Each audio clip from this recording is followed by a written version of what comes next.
not as extemporaneous as Harry is, so I have to speak from a podium. You know, when this whole thing started, Dave Coulter said to me, Bill, you got to tell them about your second day at Gorman Publishing, which I'm going to tell you about. What you don't realize is that Dave recruited me to Gorman. He and I both worked for a small publishing company in Highland Park called Woodall Publishing. And we sold advertising in we sold advertising in an RV, a camping, and a mobile home magazine. Okay, Code would appreciate that, right? Code, mobile home magazine. All right. Anyway, so the Arab oil embargoes came about shortly after I joined. And if you guys think gas prices are high now, imagine the Arab oil embargo and these big, boxy, horrible RVs. And the bottom dropped out of our market. It came back, but it did drop out. Well, Dave was nothing if not prescient. Good word, Dave. Okay. And so he left, and he went to Gorman. And his story of how he got to Gorman is worth listening to. But he would call me about once a week, and he said, Bill, you wouldn't believe how tough this place is. John and Bill are the toughest guys in the business. And but if you buy into the way they do it, this is a salesman's paradise.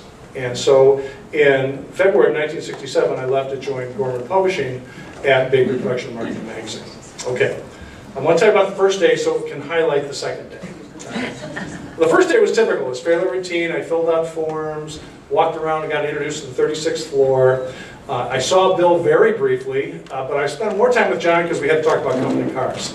And as you well know, John loved cars. The only thing John loved more than cars was his family. And so we had that time. So far, so good. So now it's the second day. Okay. And I'm sitting in my office, and I admire many things about Gorman Publishing, but John and Bill being on time to work was not something that was normal. So Bill's not smiling, okay?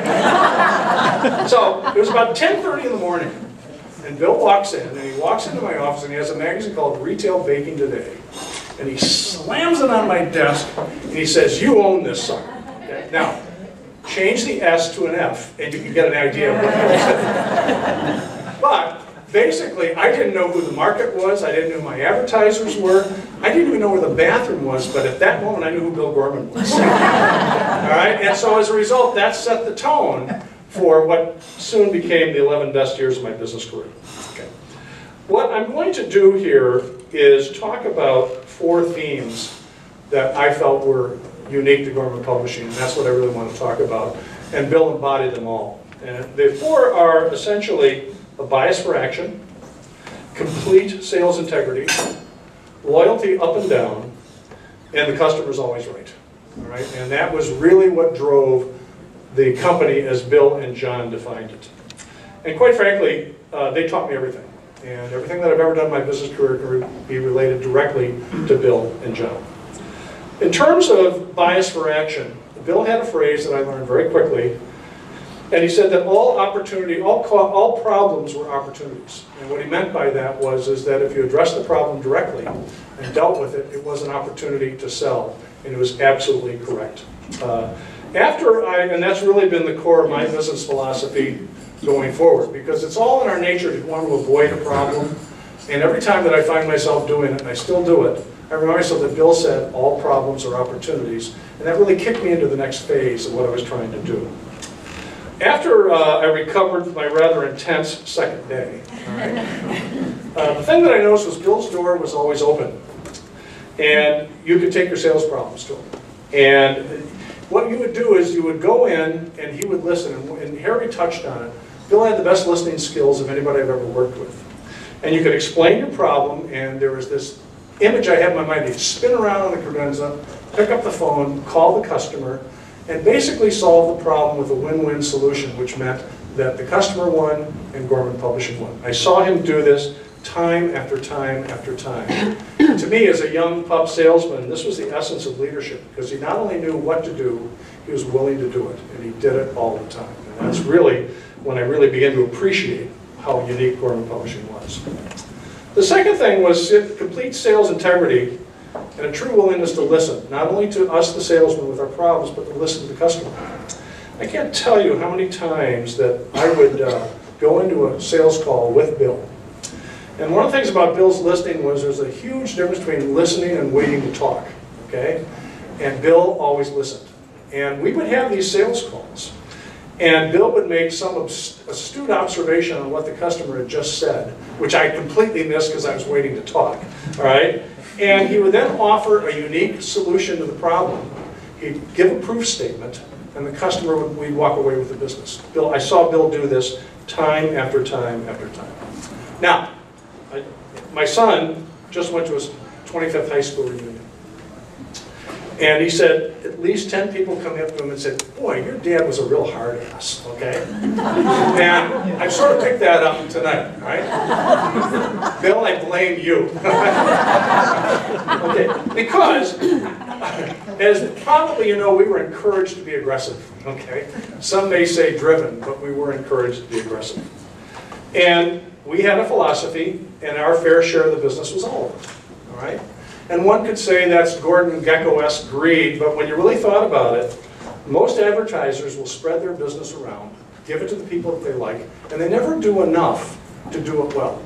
And because we had the best products on the market, we quite frankly deserved all the business for all the right reasons. And if they did it the right way, then their business would profit, the advertising would work, and that was the philosophy that we had. Now, there was many customers that thought we were kind of jerks for that, but it was true. Now, no discussion of Gorman would be complete without Dawn Donut.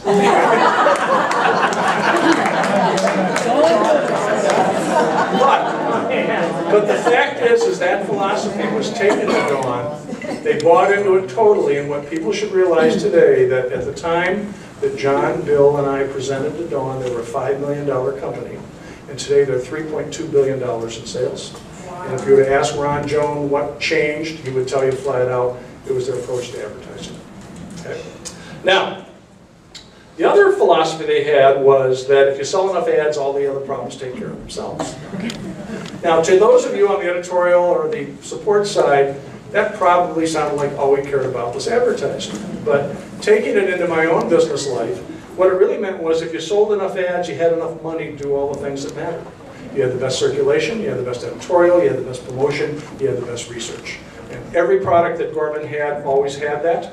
And I will say that in the 11 years that I was at Gorman, I was never once turned down, ever, for something that we felt was necessary for the customer, for the magazine. And in 7 or 8 years, I think I was publisher of Bakery Production and Marketing, I never had to cut a budget.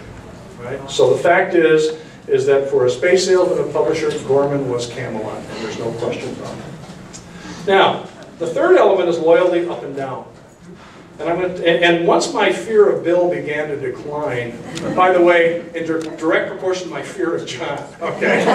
You all thought John walked around the office looking like Ben Franklin. He was a scary guy. I loved him with all my heart, but once you knew John, be careful, okay? But anyway, we had an embezzlement in the company about 6 months after I was with the company. And it was not huge common knowledge, and John and Bill didn't panic. But the fact was that it happened, and it was tragic, and everybody was upset, and it happens in most companies at one time or another. But what was fascinating to me is that Bill and John did the forensics. They figured out what the problem was. They figured out who the problem was. But to us, nothing changed. John and Bill had established trust in us in such a way that they were not going to let one bad apple change their relationship to us. And in fact, there was nobody looking over our shoulder, there was no micromanagement. Business went on as usual, and that's when I realized truly how loyal John and Bill were to our people in this company. Now the last thing is that the customer's always right, and not just when it's convenient. What that really means is that the customers paid all the bills. And Bill never stopped reminding us that they paid for everything, and therefore they deserved our best attention. So as a result, I'd like to tell you one particular story about a company in Cleveland called Durkee, who was a major advertiser with us, and the customer lied to me. The key buyer lied to me, which meant he bought the competition and didn't tell me that he did. All right? But that, by now, is fully inculcated in the Gorman philosophy that our fair share was all of it. I got very mad, and I started to hate the guy. And because Bill is a listener, and he's a wonderful coach, he pulled me aside one day and he said, "Hey, Bill, if you want to keep Durkee as an account, you better find something to like in this person." And as a result, I tried to find something. It was tough, but I did. We kept the business, but Bill had said, if you hate the customer, it's going to show through no matter what you do. So as a result, I changed my attitude towards him. Besides, he got fired later anyway. So, but this is really the other corollary to John's philosophy, which was, I've been lied to, spit on, stood up, kicked down the stairs, but I've never been insulted by a customer. Now, Dave asked me to put this in because I had forgotten about it, but as salesmen, we were well compensated. It was a great job to be a salesman at Gorman Publishing. John and Bill had this philosophy that if you did well, the company did well, and vice versa. So in my entire time at Gorman, I never had a conversation where, gee, Bill, you're making too much, we've got to rein in your compensation, we've got to narrow your territory. They were totally, you know, do well, we do well, and that always came through. But what was really interesting, and Dave reminded me of this, is there was a curious dynamic. We wanted to please Bill and John. That's what got us up in the morning. We wanted to look to them as if we were part of their family, if you will, in terms of publishing. And that's what really got us going, at least to those of us that bought into John and Bill's philosophy. Of course, John always had to bring down to her, he said, well, Bill, money's never an issue as long as you have enough, all right? And, but that's no question about it, and it was a desire to please John and Bill that really motivated those of us that did well at Gorman Publishing. Now, to finish up, I want to talk a little bit about the elephant in the room. And now it used to be a big elephant, but now it's a small one. There were more than a few of us that left to start our own companies. Okay? And there was a time that was probably unpleasant for all. And I can remember personally, when I had left and was working on the business plan for Modern Baking, literally one morning around 3 o'clock, I sat up in bed in a cold sweat and I said, who the hell do I think I am? Bill and John are going to crush me like a cockroach. But I got through it. But the point is that their real legacy, as far as I'm concerned, is the companies that we started as a result. Because all we ever did was took everything we learned at Gorman and applied it, and it always worked. Now I will tell you that when we didn't use the Gorman approach, that's when we had problems. So we always came back to the way John and Bill taught us to do it, and it worked every time. So after 35 years, I'd safe to say I think Gorman was the best publishing company in the B2B business. Bill and John were the best people I ever worked with. And there's little in my career that today can't be tied back to the values that you taught. Thanks for giving me my career, a thorough education on how to do it right. Thank you, Bill.